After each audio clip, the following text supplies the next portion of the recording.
You know what time it is now for? It's time for Grimm's Gripes. Okay. Stance. Okay.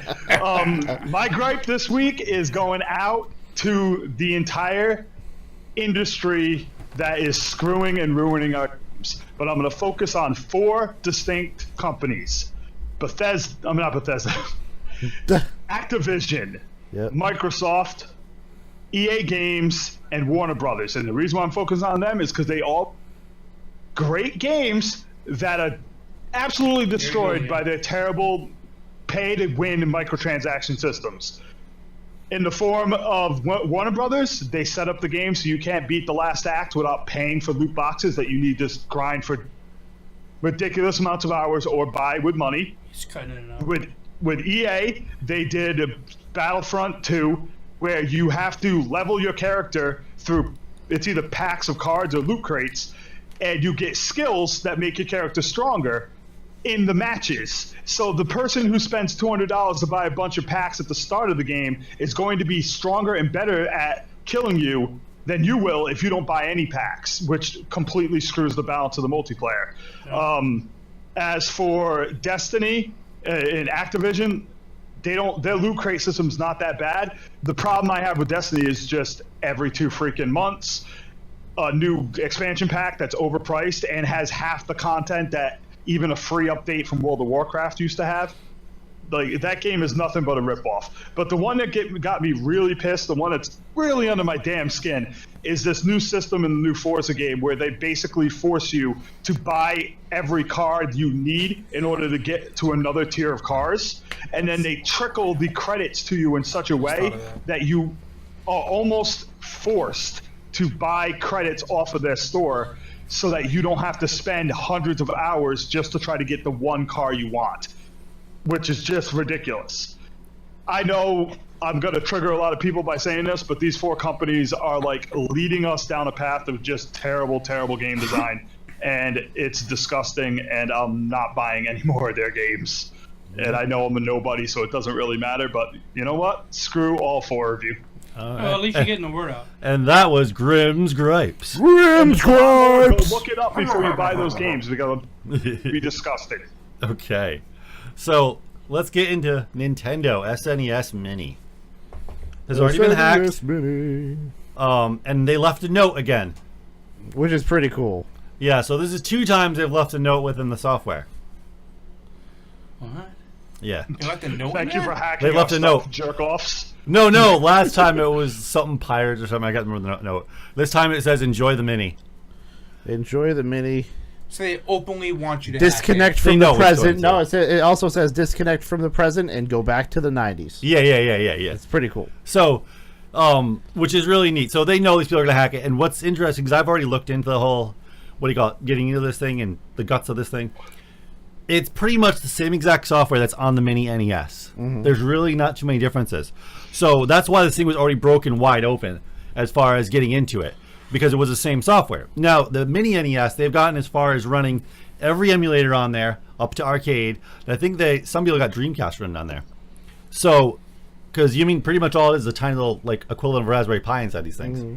And then their own software. I think the thing that I'd want to do is just get the NES, hack that to put all the NES ROMs, get the SNES, hack that to put all the SNES ROMs. Now, can it fit all of them yet?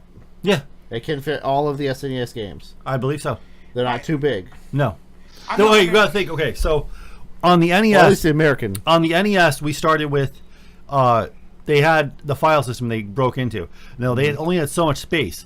Then they were like, wait, if we chunk the data, and kind of crunch it so that it gets access little bits at a time, we can fit all of it.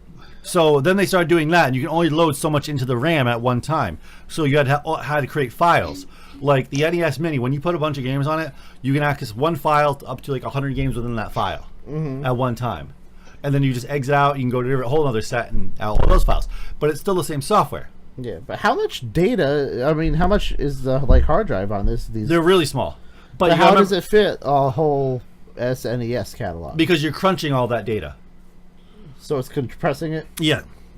You're making it a whole lot smaller is what they're doing, and they used 3 different levels of encryption. I know that, and compression to really get them really tight so they get them fit.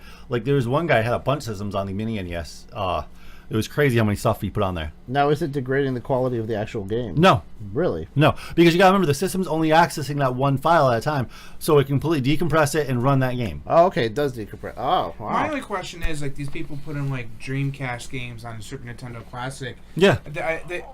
Don't you have to have, like, a certain controller to play these games? How? I'm pretty sure. All you do is just map your controller to work with it. Yeah, you could do that easy, the dude. Dreamcast has more buttons than this. Okay, but the one thing that's neat about the mini NES and the mini SNES, you can plug a Wii controller into them.